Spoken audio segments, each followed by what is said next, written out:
Salam sejahtera untuk kita semua. Bertemu lagi dengan mata kuliah Pendidikan Kewarganegaraan. Pertemuan kali ini bab 5 Konstitusi dan Ketatanegaraan Indonesia.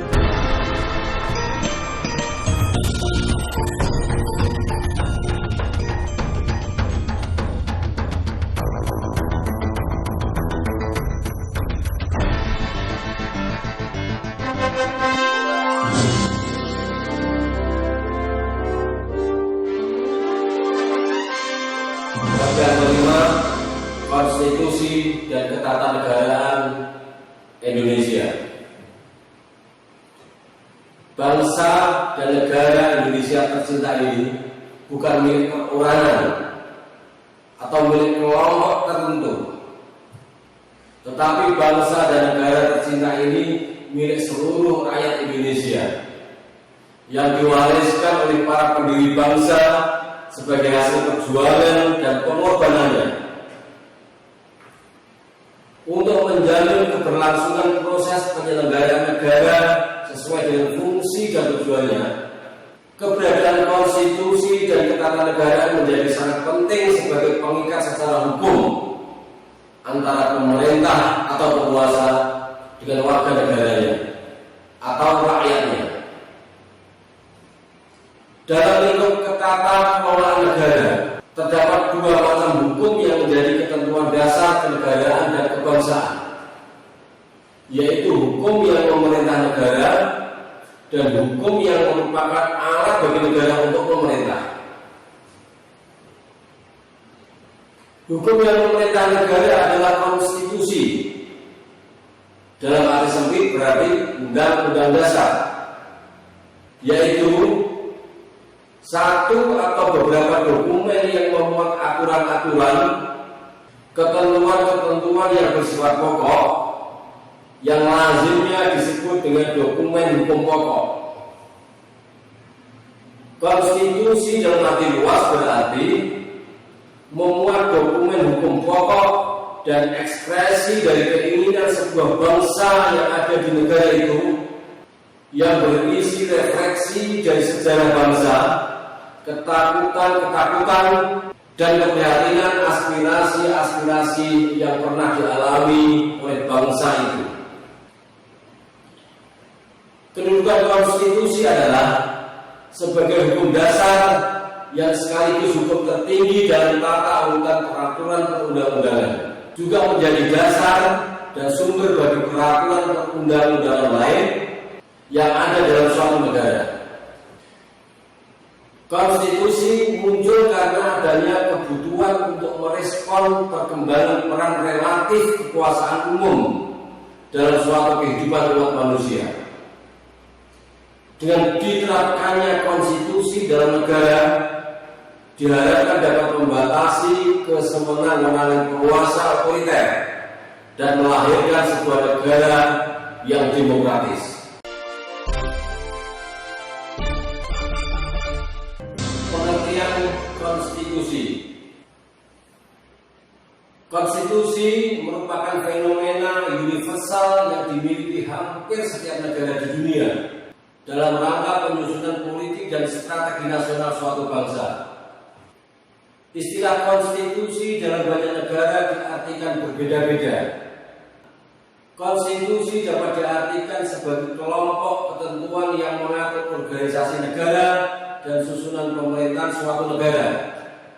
Oleh karena itu, hakikat konstitusi tidak lain dari perwujudan paham tentang konstitusi atau konstitusionalisme, yaitu suatu paham yang menghendaki adanya pembatasan terhadap kekuasaan pemerintahan di satu pihak dan jaminan terhadap hak-hak warga negara maupun penduduk di pihak lain. Dari asal-usul kata, konstitusi berasal dari bahasa Prancis constituer, yang berarti membentuk. Maksud dari istilah tersebut ialah pembentukan, penyusunan, atau pernyataan akan suatu negara.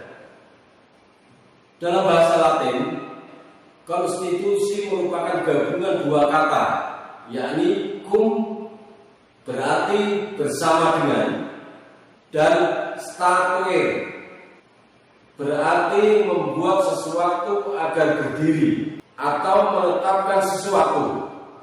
Dalam kehidupan sehari-hari, masyarakat Indonesia terbiasa menggunakan istilah Undang-Undang Dasar sebagai konstitusi, sebagaimana orang Belanda menggunakan kata Grondwet, atau orang Jerman menggunakan kata Grundgesetz.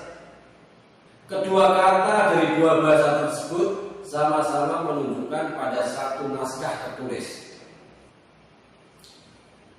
Dalam bahasa Inggris, istilah konstitusi atau constitution memiliki pengertian yang lebih luas dari undang-undang dasar. Pengertian konstitusi adalah keseluruhan dari peraturan-peraturan, baik yang tertulis maupun tidak tertulis, yang mengatur secara mengikat cara-cara bagaimana suatu pemerintahan diselenggarakan dalam suatu masyarakat. Keluasan pengertian konstitusi daripada undang-undang dasar juga disetujui dan diikuti oleh beberapa ahli yang berpendapat bahwa konstitusi tidak hanya bersifat yuridis, melainkan juga bersifat sosiologis atau politis. Sedangkan undang-undang dasar hanya merupakan sebagian dari pengertian konstitusi, yakni konstitusi yang tertulis. Menurut Maria Budiarjo, konstitusi adalah suatu piagam yang menyatakan cita-cita bangsa dan merupakan dasar organisasi kenegaraan suatu bangsa. Sedangkan undang-undang dasar merupakan bagian tertulis dalam konstitusi. Selanjutnya, terdapat beberapa pengertian terkait dengan istilah konstitusi, seperti konstitusi dalam arti material dan konstitusi dalam arti formal. Pengertian lain dari konstitusi adalah konstitusi dalam arti tertulis, yaitu konstitusi yang dinaskahkan tertentu guna memudahkan pihak-pihak mengetahuinya, dan konstitusi dalam arti undang-undang tertinggi, yaitu pembentukan dan perubahannya melalui prosedur istimewa, dan ia juga merupakan dasar tertinggi dari perundang-undangan lainnya yang berlaku dalam suatu negara. Berbeda halnya dengan beberapa pendapat yang telah dikemukakan di atas. Menurut Strong, konstitusi adalah suatu kerangka masyarakat politik atau masyarakat negara yang diorganisir dengan dan melalui hukum. Dengan kata lain, konstitusi dapat pula dikatakan sebagai kumpulan prinsip-prinsip yang mengatur kekuasaan pemerintahan, hak-hak pihak yang diperintah, dan hubungan di antara keduanya. Penyamaan arti konstitusi dengan undang-undang dasar ini sama dengan kebiasaan orang Indonesia yang juga telah mempraktekkan dalam ketatanegaraan di Indonesia. Dari pengertian di atas, konstitusi dapat disimpulkan sebagai berikut. Yang pertama, kumpulan kaidah yang memberikan pembatasan-pembatasan kekuasaan kepada para penguasa. Yang kedua, dokumen tentang pembagian tugas dan wewenangnya dari suatu sistem politik. Yang ketiga, deskripsi yang menyangkut masalah hak asasi manusia.